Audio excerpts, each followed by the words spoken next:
This is KUTV Primetime News with Irene Mwangi. Thank you for staying tuned. As we promised, this is the time for our discussion tonight. Today, May 31st, marks the World No Tobacco Day, which has been commemorated since 1987 for the member states of the World Health Organization. And tonight, we're having Mr. Thomas Lindi, who is the National Coordinator of the Kenya Tobacco Control Alliance. Many thanks indeed, Mr. Lindi, for joining us tonight. Thank you for having me. All right. Now, looking into the World No Tobacco Day that is celebrated today, what has been the significance of this particular day here in the country? This day is a very important day because on this particular day, we take a stock of our achievement as a government, as civil society organizations in terms of tobacco control.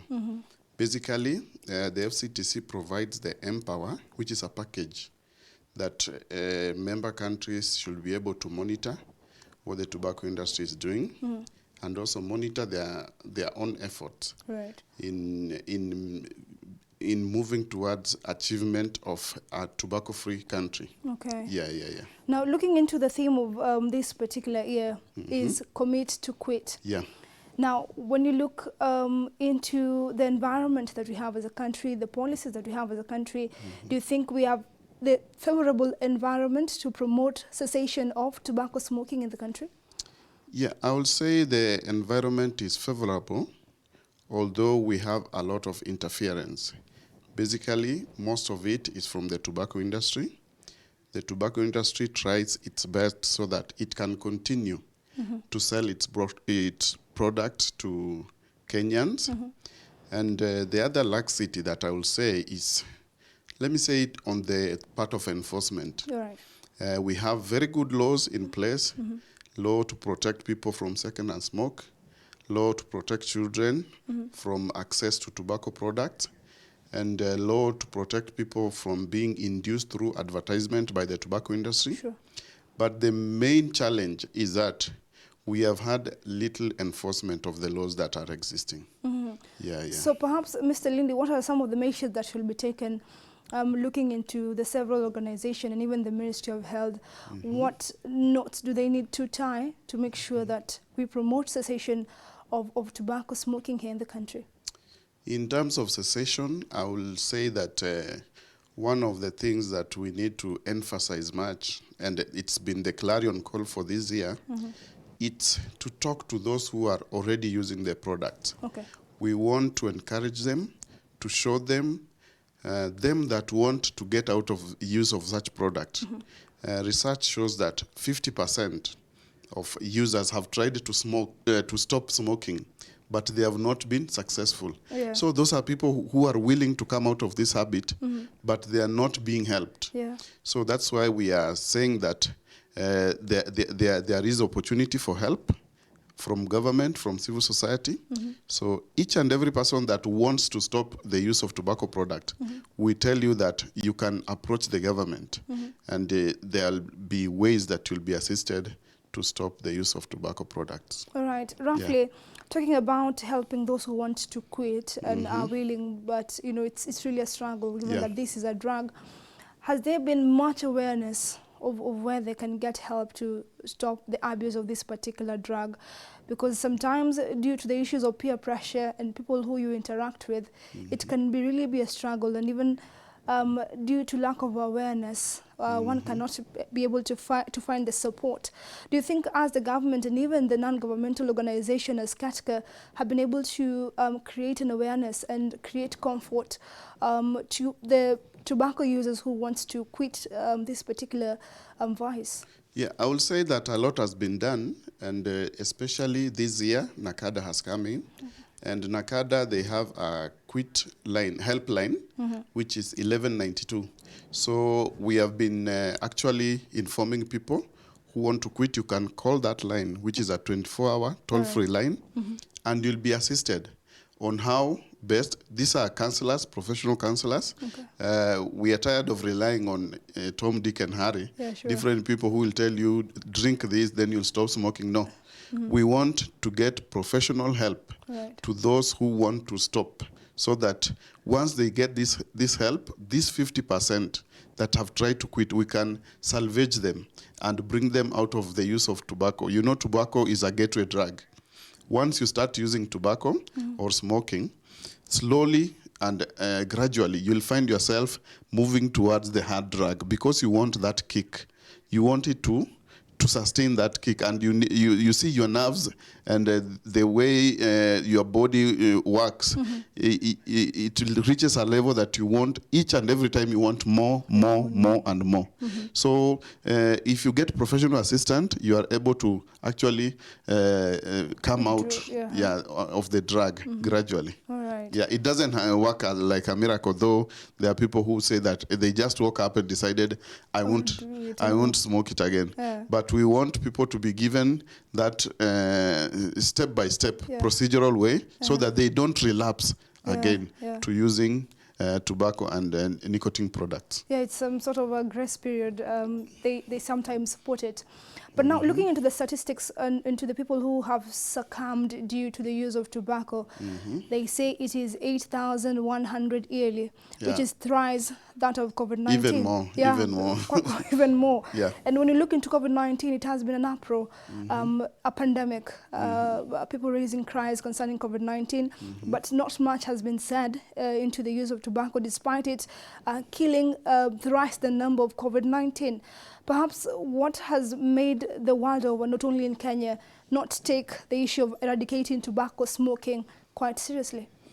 Okay, I will say that COVID-19 has been given preference because it's a global pandemic.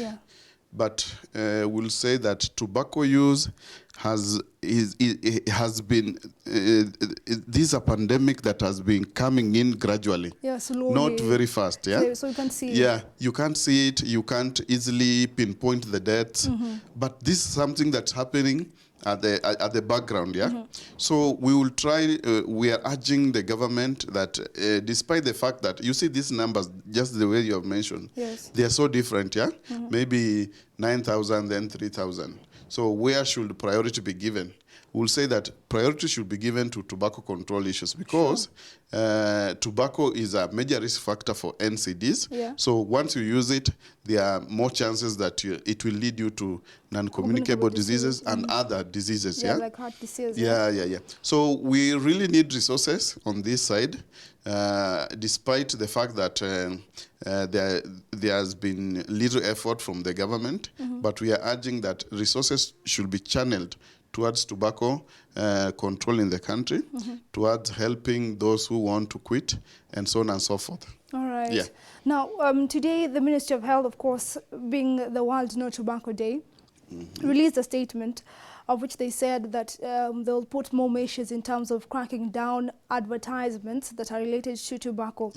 But looking into it years over, has the government been really able to crack down on advertisement, given that the media has expanded to not only mainstream media, but also social media, which means that we need to be more alert? Have they been on the forefront to crack down these advertisements that put out tobacco smoking as a good lifestyle or a bougie lifestyle, as they might perceive it? Yeah, I will say that a lot has been done. If you compare the Kenya of today and the Kenya of the 1990s, whereby we didn't have any law in place, there was so much advertising everywhere. People could smoke anywhere, you see. So I'll give credit to the government, first of all, for coming up with the tobacco control law, which came into place in 2007. We are way ahead of other countries, which are still struggling. Some of them don't have even any law in place. So apart from that, I'll just say that despite the effort that we have actually put in place, we still have very many gaps. And most of them is, just like I mentioned earlier, enforcement. These laws that we have, we need to enforce them. We need to protect our people, young children, women, those who don't want to be exposed to this product. They should be protected so that it doesn't reach them. In terms of advertising, we have seen a reduction in the way the tobacco industry has been advertising, but they are doing it in plain sight, meaning that this advertising is taking place. You can just buy a newspaper. Then you'll find a whole page being with a very big advertisement, maybe by any of those tobacco companies. Our prices have not changed. What does that mean? A whole page of that. Or they are being awarded for something that even does not exist in this country. Okay. Yeah? It is a sign of advertisement. That's a form of advertising. And when you go online, we have seen the tobacco industry using some of the very good influencers that we have in our country, who some of them they don't know. They are just, because of COVID situation, people don't have money. Then someone will tell you, maybe you take a picture using maybe Lyft or something like that, or maybe smoking shisha. You know you are an influencer. So whatever you do, it has an influence on maybe young people, a lot of young people, young men and women, because you are a role model to them. They want to see what you do. They also want to do that. You see? So that's a form of advertising. And as a civil society organization, we are calling upon the government. These people who are doing online advertisement, they should actually have, I don't know how they'll do it, but they should have a way of stopping that. Even the sale of tobacco products, it's being done online. So we also call upon the government to crack down on these people who are actually delivering even tobacco products. You see the way they deliver alcohol, blah, blah, blah. They are also doing the same with tobacco products, which is against the law of the country. Especially at this time of the pandemic, with imagine. And social media. But as the Kenya Control Tobacco Alliance, you have been on the forefront calling for the full implementation of the tobacco regulations. Perhaps what are the loopholes that you have witnessed in terms of implementing the tobacco regulations here in the country? In fact, before we go to that, there was a very huge challenge with the tobacco control regulations. You know, they were developed in 2014 just to strengthen the tobacco control law of 2007. And after that, the tobacco industry went to court. We as Ketca, we were enjoined, and the court process took almost 4 years before finally we won the case. And BAT was defeated in whatever they were arguing. So the tobacco control regulations require tobacco manufacturers, importers, and also those who sell such products to have pictorial health warnings on their cigarette packs. Okay, so as a way of, I don't know, maybe deception, they just put there some very crazy pictures that you can't even comprehend and understand what is this image talking about. So that's an area that we want to be strengthened, so that we have clear pictures that can be understood. Each and every person who looks at that picture, they can understand that when I take this product, there is a likelihood that maybe my lungs will be like the lungs in the picture shown here. And even the messaging, we want it to be so clear. Then the other part is the issue of product disclosure. They didn't want to do that.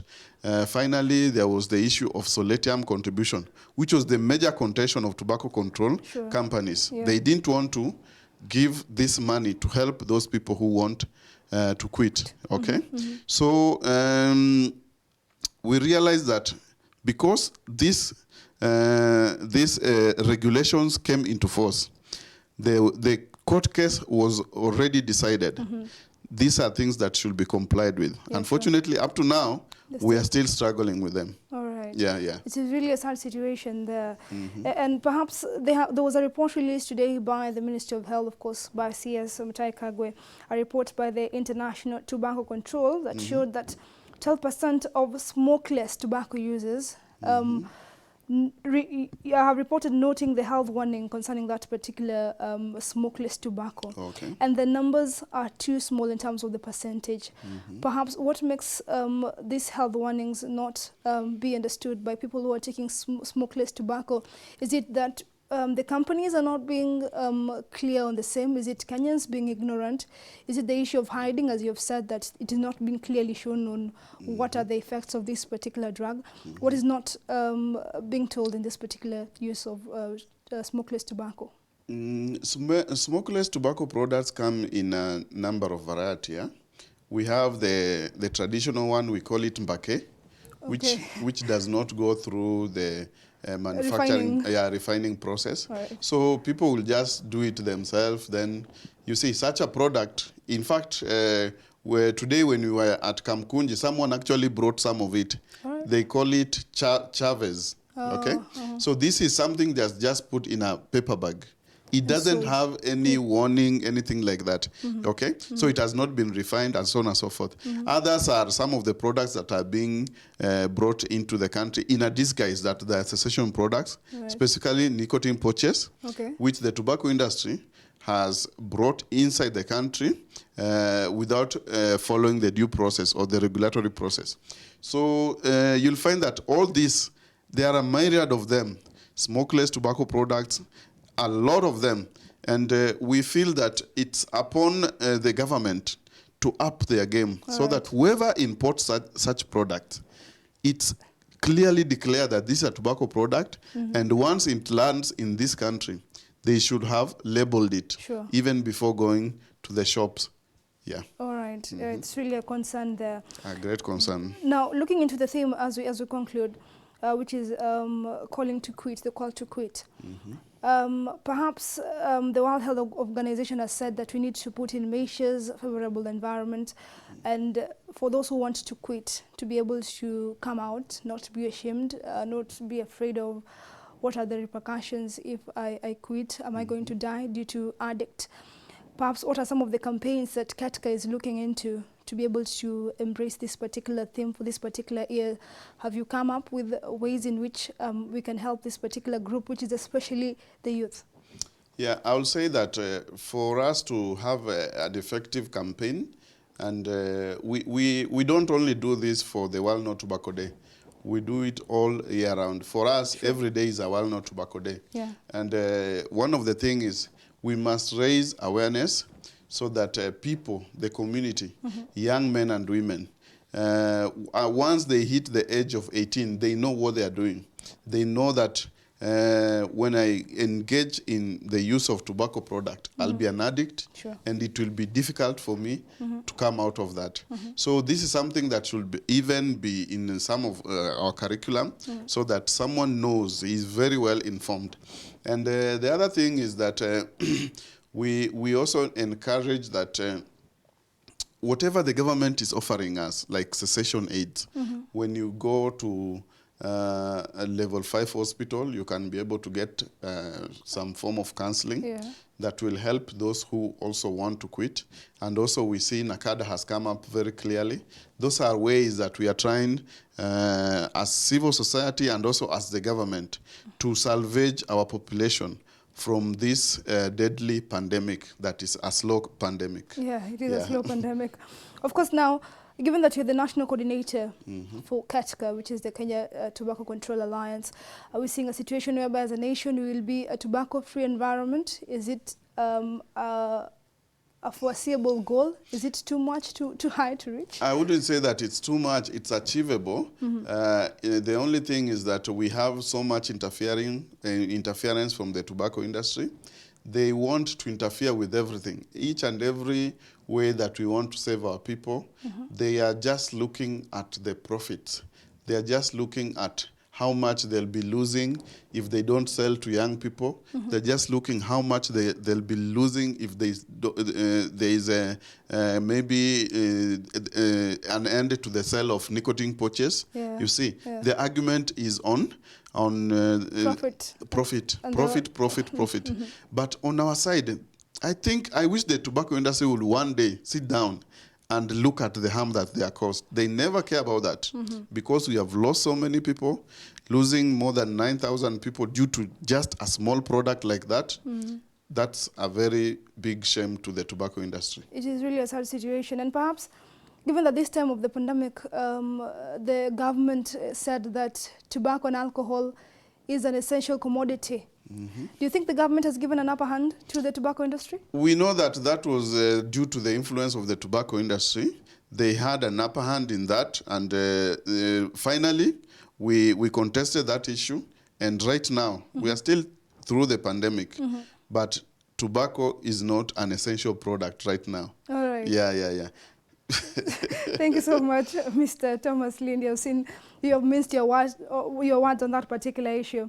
But that said, many thanks indeed for giving us a perspective on how tobacco is an epidemic here in the country. It is an epidemic, indeed. All right. Thank you. That has been Mr. Thomas Lindi, who is the National Coordinator for the Kenya Tobacco Control Alliance, of course giving us a perspective concerning the issue of tobacco smoking and whether the cessation of tobacco can really be achieved here in the country. We are taking a short break, but once we return, we'll be giving you a picture on what is happening beyond our borders. Stay tuned.